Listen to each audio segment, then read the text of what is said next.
할렐루야. 사랑하는 성도 여러분, 9월 9일 목요일 아침 아까의 시간이 돌아왔습니다. 오늘 말씀은 갈라디아서 4장 12절에서 20절까지 말씀으로 함께 은혜를 나누고자 합니다. 우리가 신앙을 생활을 하면서 가장 염두에 둬야 될 것은 무엇에 의하여 지배를 당하고 살아가는가, 즉 내가 복음 안에서 생각하고 행동하는가, 아니면 순간적으로라도, 아니면 습관이 다른 사상이나 다른 복음 혹은 이런 유혹되어 판단하느냐, 이거 너무나 중요한 것이죠. 왜냐하면 지금 사도 바울이 갈라디아 교회들에게 편지를 쓸 때 분명히 복음을 받았는데 거짓 교사들에 의하여 그들의 마음과 중심이 흩어짐으로 인하여 다른 열매들이 거치는 것을 보고 굉장히 안타까워했던 것이죠. 그래서 사도 바울이 글을 쓰는 목적은 팀 켈러 목사님이 얘기하셨던 것처럼 우리의 신앙은 복음으로 늘 재정렬하는 삶이다, 이렇게 말씀드렸던 거 기억나십니까? 그러니까 우리가 주 예수 그리스도로 옷 입고 이제 새로운 길, 믿음의 길을 갈 때 이 길이 주님이 원하시는 길인가를 끊임없이 재정렬하지 아니하면은 사단의 유혹에 의하여서 다른 길 혹은 다른 사상으로 이렇게 빠질 수 있다는 가능성을 염두에 두고 있습니다.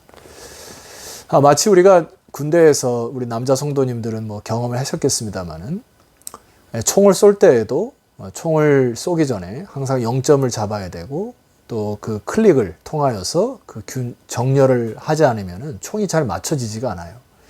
우리 인간도 마치 비슷한 것 같습니다. 뭔가 제대로 열매를 맺고 제대로 살아야 되는데 이것이 정렬되지 아니하는 생각과 마음으로 어느 순간 이것이 주님이 원하지 아니하는 뜻들을 행하는 경우가 많이 있기 때문에 그렇습니다.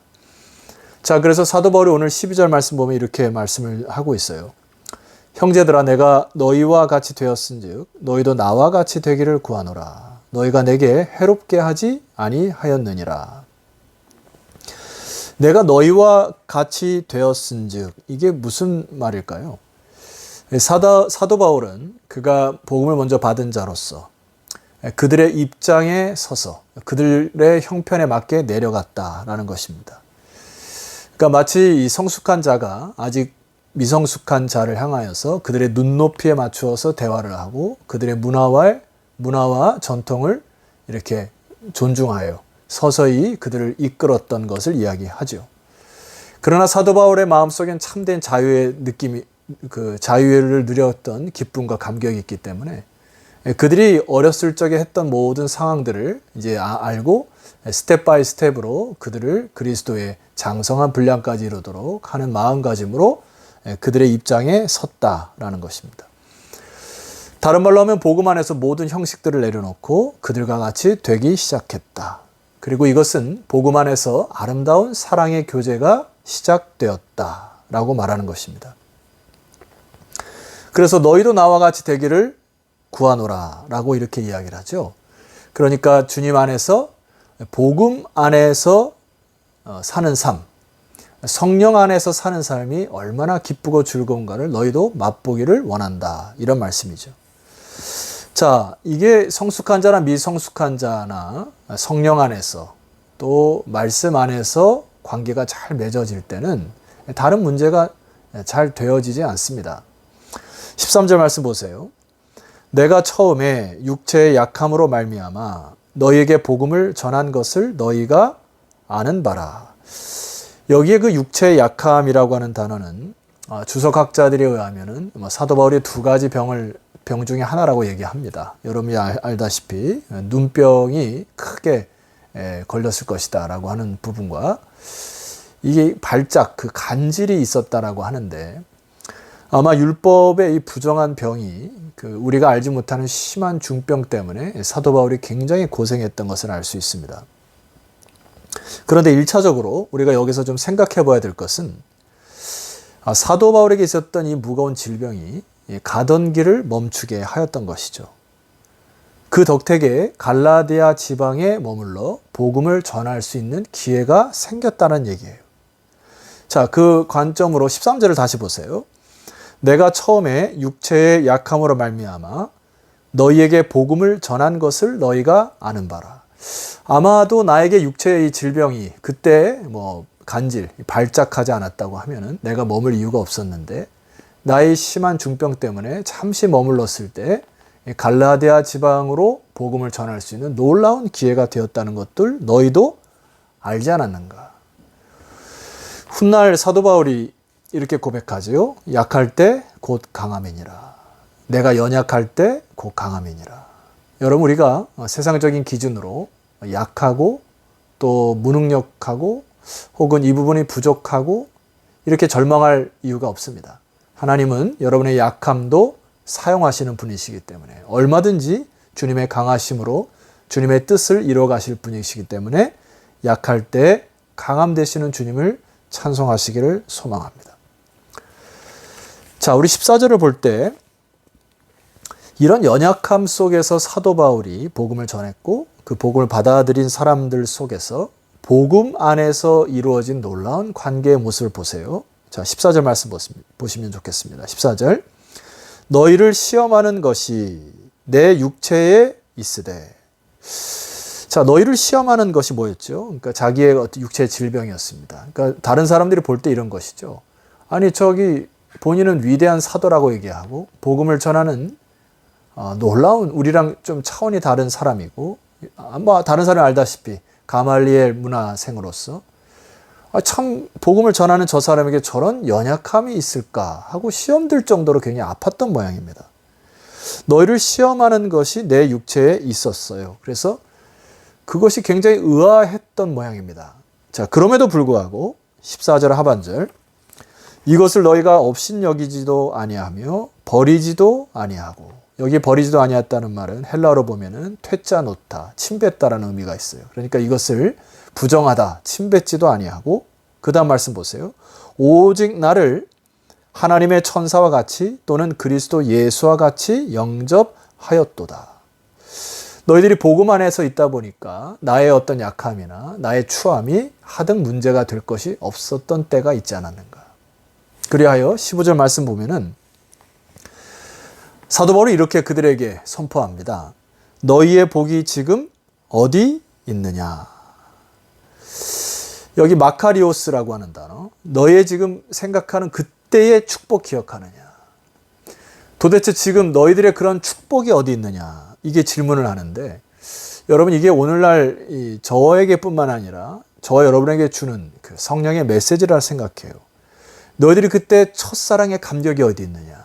너희들이 하나님을 믿고서 교회 안에서든 세상의 직장에서든 관계 속에서든 열정을 다하여 사랑하고 나의 시간과 능력과 나의 모든 것들을 힘을 쏟아서 했었던 그 축복의 시간이 지금은 어디 있느냐. 이렇게 사도 바울이 우리에게 질문하는 것입니다. 15절 하반절을 보니까 내가 너에게 증언하노니 너희가 할 수 있었더라면 너희의 눈이라도 빼어 나에게 주었으리라. 여러분, 이것이 그리스도의 사랑 안에 있는 놀라운 증거라는 생각이 듭니다. 그때 너희들은 너희의 눈이라도 빼어줄 만큼 너희가 가지고 있는 모든 값지고 또 너희들이 가장 귀하다고 생각하는 것도 다 하나님께 드릴 만큼 성령에 감동되어 그렇게 축복된 인생을 살았던 때가 언제 있는가? 자신을 헌신하고 배려하고 예수 그리스도의 사랑 안에서 서로가 힘을 다해 아껴주고 사랑했던 그런 공동체의 그런 사랑이 과연 어디 있었는가? 여러분, 바로 이 부분이 복음 아닌 다른 복음의 마음이 빼앗기거나 혹은 그때 당시의 율법주의로 빠짐에 대한 그 위험한 경계를 사도 바울이 이야기하는 것입니다. 여러분, 우리가 복음 아닌 다른 율법주의나 다른 사상이나 철학에 빠지면 이와 같이 사랑이 다 메말라져 버리는 딱딱한 관계와 공동체로 변하게 되는 것입니다. 그리하므로 16절. 그런즉 내가 너에게 참된 말을 함으로 원수가 되었느냐. 사도 바울은 양보하지 않아요. 딱딱한 관계 혹은 차가워진 그 공동체는 복음이 다시 들어가야 회복되고 뜨거워지고 참다운 교통이 일어나기 때문에 참된 말을 할 수밖에 없다. 그러나 이것이 너에게 원수가 되었느냐? 오히려 그것이 아니라 너에게 다시 복음으로 하나 되기 위한, 복음으로 다시 뜨거워지기 위한 사도 바울의 메시지로 들려주는 것입니다. 17절입니다. 그들이 너희에게 대하여, 자, 그들, 여기는 거짓 교사들을 얘기하죠. 열심내는, 자, 젤루신이라고 하는 이 단어, 열심이라는 단어는 시기와 증오, 진노의 감정으로 가득 찬 것을 얘기합니다.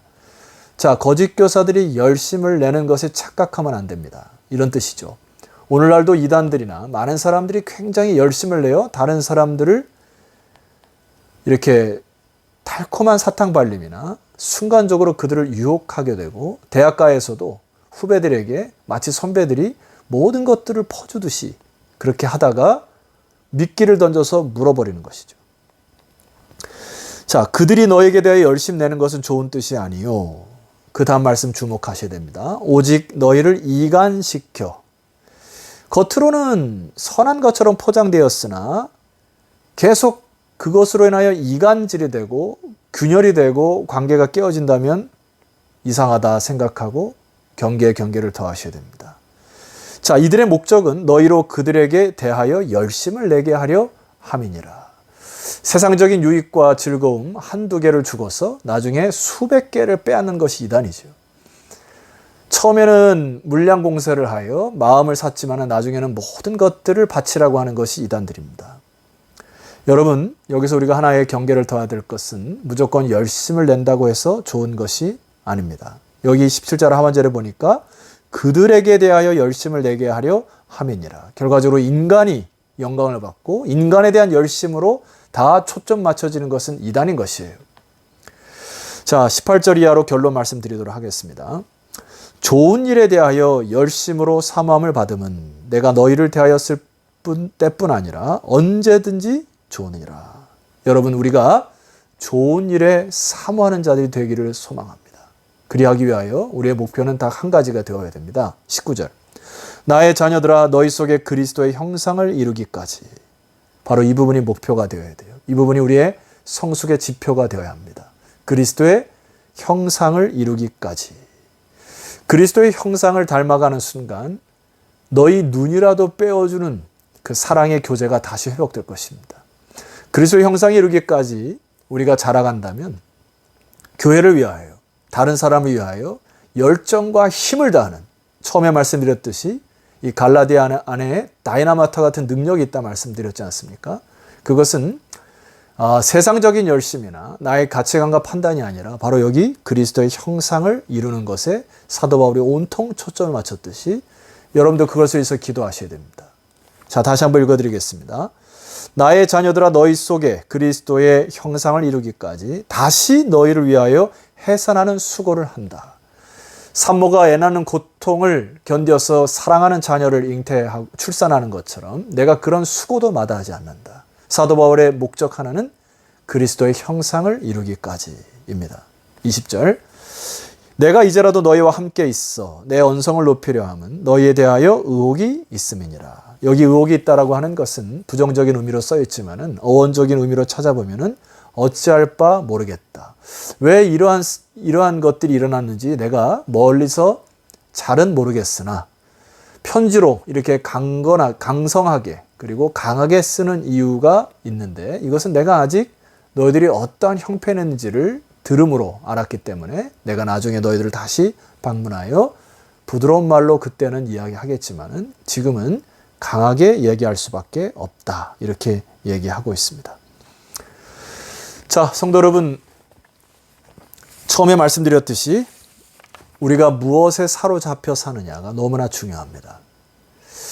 복음 안에, 성령 안에 살아가느냐, 아니면 세상에 주는 유익과 세상에 주는 가치관, 혹은 요즘에 우리 주변에 많이 늘려졌듯이 정치가들의 휘발린 어떤 그러한 우리들에게 미끼들, 마치 이 세상의 권력과 명예가 이 세상을 바꿀 듯하고는 그럴듯한 설득들, 수많은 철학들, 사상들, 거기에 마음 빼앗기시면 안 됩니다. 오로지 복음 안에 그리스도 안의 형상에 이루기까지 여러분 기도하시고 힘을 다하시고 그럴 때에 성숙한 자들은 해산하는 수고를 아끼지 아니하는 다음 세대와 혹은 여러분들이 양육하는 또 섬기는 자들을 향하여 이러한 수고와 애씀이 건강한 공동체를 만들 뿐만 아니라 여러분의 영성도 다시금 이렇게 뜨거운 열정이 회복될 줄 믿습니다.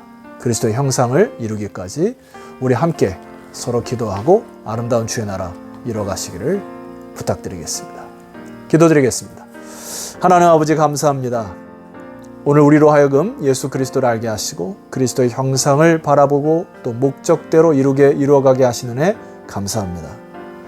오늘 이 말씀대로 이 복음으로 우리의 삶을 재정렬케 하옵소서. 우리의 생각을 정렬케 하시고 우리의 행동을 정렬케 하시고 내가 돈을 쓰는 것에 대하여 재정렬케 하시고 우리의 에너지를 재정렬케 하여 주셔서 하나님 아버지 포스트 코로나 이후를 준비하는 지혜로운 청지기들이 다 되게 하옵소서. 예수 그리스도 이름으로 기도드렸사옵나이다. 아멘. 자, 성도 여러분, 내일 아침도 다시 이 갈라디아 말씀으로 찾아뵙도록 하겠습니다. 내일 뵙겠습니다.